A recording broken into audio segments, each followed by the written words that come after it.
God is knowable. आप खुदा को जान सकते हो। खुदा को जानने के तरीके हैं, आप अक्ल का सही इस्तेमाल करेंगे, फ़हम का सही इस्तेमाल करेंगे, तब भी खुदा को जान सकते हैं। और फिर एक दूसरा रास्ता है जिसे हम इनर सेंस कहते हैं, इंट्यूशन कहते हैं, वैसे भी गॉड को जाना जा सकता है। एथीज़म एक डिसेप्टिव टर्म है। हम कायनात का खुदा मानते हैं और वो कायनात को ही खुदा मानते हैं, तो वो डिसेप्टिव टर्म है कि हम खुदा को नहीं मानते, वो कायनात को ही खुदा मानते हैं। जो भी ऑर्डर है, ये जो कॉस्मोस है, इसकी कंसिस्टेंसी, इसका ऑर्डर में होना, ये चीज़ जाहिर करता है कि एक ऑर्डर गिवर है, एक ऑर्डर को मेंटेन करने वाला है। सूरज का रोज़ निकलना ये हमें बताता है कि कोई है जो इस कायनात को चलाता है, कोई है जिसने इस कायनात में एक तवाज़ो रखा है, तवाज़ो बैलेंस रखा है। कुरान में अल्लाह ताला फरमाते हैं, मा तरा फी खल्क़िर रहमान मिन तफ़ावुत, क्या तुझे कोई खलल नज़र आता है, कोई इनकन्सिस्टेंसी नज़र आती है मेरी कायनात में? हल तरा फ़रजल बसरा कर्रतैनि यनक़लिब वहुवल बसर ख़ासिम मिनल हसीर, कि तू अगर नज़र दोबारा दौड़ा के देखेगा तो तुझे कोई भी इनकन्सिस्टेंसी मेरी इस कायनात में दिखाई नहीं देगी। अगर तू ऊँट की तरफ देखेगा, अफ़ला यंज़ुरुना इलल इबली कैफ़ खुलिक़त, क्या तूने ऊँट की तरफ नहीं देखा? अगर ऊँट की तरफ देखेगा, कैमल, तो उसकी बनावट देखेगा तो तुझे समझ खुद में आ जाएगा कि कोई डिज़ाइन गिवर है। अब मसला ये कि गॉड का एक्सपीरियंस होना, उसका मुशाहिदा होना, वो उसी को मुशाहिदा होता है जो उसकी तलब रखता है। जो ये जहन में रखता है कि मैंने जानना है और इनकार करना है, उसको वो चीज़ एक्सपीरियंस नहीं होती है। एथीस्ट के यहाँ सबसे बड़ी प्रॉब्लम यह है कि वो, उनका सबसे बड़ा मसला ये है कि वो कहते हैं वाई वी आर क्रिएटेड। वो क्रिएशन का मसला एक्सेप्ट नहीं करना चाहते कि हमें किसी ने क्यों बनाया, हम खुद हैं। खुद में कोई चीज़ नहीं होती है। हेच चीज़ें खुद ब खुद चीज़ें नशुद, हेच आहन खंजरे तेगे नशुद, कोई भी चीज़ खुद में नहीं होती।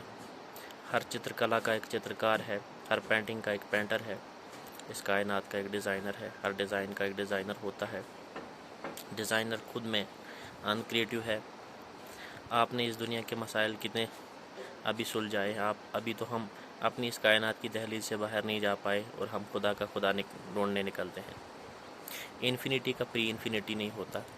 Infinity is infinity, there is no pre infinity and there would be no post infinity. Infinity हमेशा इन्फिनिटी बाउंड्री लेस होती है, उसकी कोई बाउंड्रीज़ नहीं है, कोई सरहदें नहीं है। तो इन्फिनाइट हकीकत है और वो ज़ात वराउल वरा है, ट्रांसीडेंस में है। वो ज़ात फॉर्म से बालातर है, एबो फॉर्म है और एबो टाइम एंड स्पेस है। अगर आप अपने आप को जान जाएंगे, मन अरफ़ नफ्सहु फ़क़द अरफ़ रब्बहु, दो ही काम दिए गए हैं इंसान को, वो ये कि अपने आप को जानना और अपने परवरदिगार को जानना। उसके बदले अगर आप दूसरे कामों में लग जाएंगे तो ये डिल्यूजन रिचर्ड डॉर्किन के अपने दिमाग का हो सकता है, लेकिन गॉड डिल्यूजन नहीं है। गॉड एक रियलिटी है और वो रियलिटी हमेशा से है। हम कहते हैं हर क्रिएटेड चीज़ का क्रिएटर है, ये नहीं है कि हर चीज़ का क्रिएटर है। ये हमारी महदूदियत होती है, ये हमारी लिमिट्स होती है। जब हम देखते हैं कि हम बने हुए हैं, हम पैदा हुए हैं, जो पैदा करने वो क्यों नहीं पैदा हुआ होगा, ये हमारी अपनी महदूदियत है। आज हम एक चीज़ जानते हैं, 10 साल के बाद एक और रिसर्च आएगी, वो हमें ये बताएगी कि ये ऐसे नहीं था, ऐसे था। तो ये हमारी सोचें हैं कि हम हर चीज़ का क्रिएटर ढूंढते हैं, तो उस पर हम पहुंच जाते हैं गॉड के क्रिएटर तक। लेकिन चलो फ़िलहाल अगर अपने आप को जान लें, खुदा को जान लें, तो क़यामत के दिन अल्लाह से अब पूछ लेना कि कोई और भी है।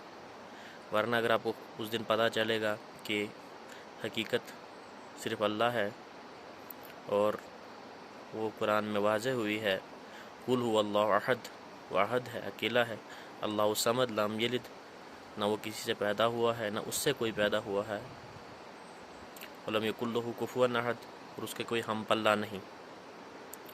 तो हम सच और झूठ भी जानते हैं और सच और झूठ भी बोलते हैं, लेकिन अल्लाह की ज़ात वो है जो इन चीज़ों से बालातर है, उसे झूठ बोलने की ज़रूरत नहीं, क्योंकि वो किसी का मोहताज नहीं।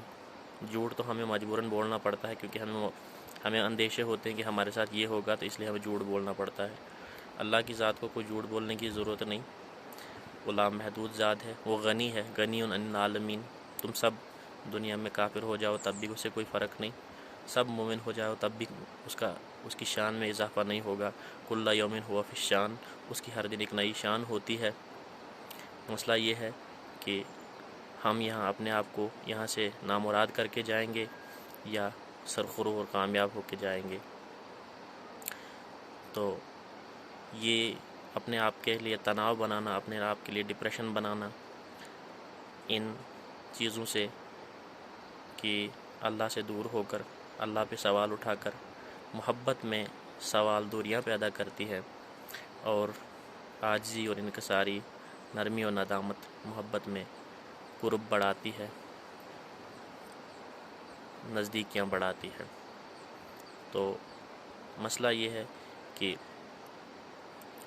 दिलों का सुकून छिन गया है। इसकी बड़ी वजह है, कुरान ही कहता है अला बिज़िक्रिल्लाहि तत्मइन्नुल क़ुलूब, कि मेरी ज़िक्र के बगैर दिलों का सुकून नहीं आ सकता है। आप कहते हैं कि हमारे सुकून नहीं है, सुकून अल्लाह की ज़िक्र में है। जब वो ज़िक्र नहीं की, अल्लाह को नहीं ढूंढा, अल्लाह को तलाश नहीं किया, अल्लाह की ज़िक्र, अल्लाह की याद नहीं की, तो मायूसी तो घेर लेगी, मायूसी छोड़ेगी नहीं। जो अल्लाह की ज़िक्र में रहता है उसकी मायूसी उससे दूर हो जाती है। न कहीं जहाँ म्यामा मिली, जो आहाँ अली तो कहाँ मिली, मेरे जुर्म खाने ख़राब को तेरी उफ़ बंदे नवाज में। अलामा फरमाते हैं कि मैंने पूरी दुनिया में अमान ढूंढी, सिक्योरिटी ढूंढी, कहीं नहीं मिली। अगर मिली तो अल्लाह ही की रबूबियत में, अल्लाह ही की उफ़ व दरगुज़र में मिली। और जो अल्लाह का बंदा हो जाता है उस पर फिर न गुमान होते हैं, न अंदेशे होते हैं, न परेशानियां होती है। वो इन चीज़ों से दूर हो जाता है और अल्लाह उसे, क्योंकि वो ज़ात गनी है, तो गनी हर दो आलम मन फ़कीर, तो वो गनी है, तो इंसान के अंदर भी वो ऐसी तबीयत पैदा कर देता है कि फिर वो इंसान भी बालातर हो जाता है अंदेशों से, परेशानियों से, डिप्रेशन से, डिप्रेसिव एटीट्यूड से, इन डिसेप्टिव चीज़ों से जो एथिज़म वगैरह कहलाती है। तो सबसे बड़ी बात है कि अपने आप को पहचानना और अपने परवरदिगार को पहचानना। जैसे सुकरातीस ने कहा था, सुकराट ने कहा था, unexamined life is worth nothing. Unexamined life की कोई वैल्यू नहीं होती है। लाइफ लिवेबल तब होती है जब उसको एग्जामिन करें, इसको जांचें, देखें कि मैं कौन हूँ। आप नथिंगनेस में भी जाकर ये नहीं कह सकते हो कि इस कायनात का खुदा नहीं, क्योंकि वहाँ भी आपको अपने आप पे सवाल उठेगा कि मैं कहाँ से आया हूँ।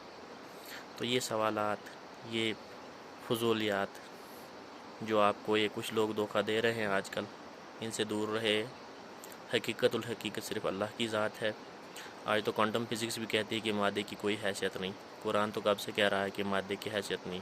हो अव्वल हो आखिर हुआ ज़ाहिर हुआ बातिन हो, ये कुछ जो ज़ाहिर है ये एक्सप्रेशन गॉड का ही है, वो revealed behaviour of the God है, वही अव्वल है, वही आखिर है।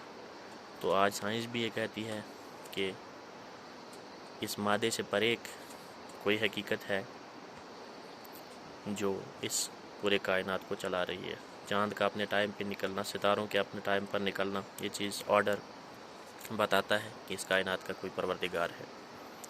फॉर एग्ज़ाम्पल, आप अगर देखते हैं कोई आदमी है, कहीं जा रहा है, तो आप उसके बैग में सिक्के पड़े हुए हैं, पैसे पड़े हुए हैं, उसके बैग को सुराख हुआ और वो सिक्के बिखरे हुए हैं, तो जो आप कहेंगे कि नहीं ये खुद ही हुआ है, हालांकि वो भी किसी के हाथ से गिरे हुए हैं, किसी के बैग से गिरे हुए हैं। लेकिन अगर उन्हीं को आप देखेंगे कि वो एक के ऊपर एक सिक्का रखा हुआ है, तो नेचुरली आपको ऑर्डर आएगा, जहन में ख्याल आएगा कि कोई है जो इसको ऑर्डर में रख के गया है।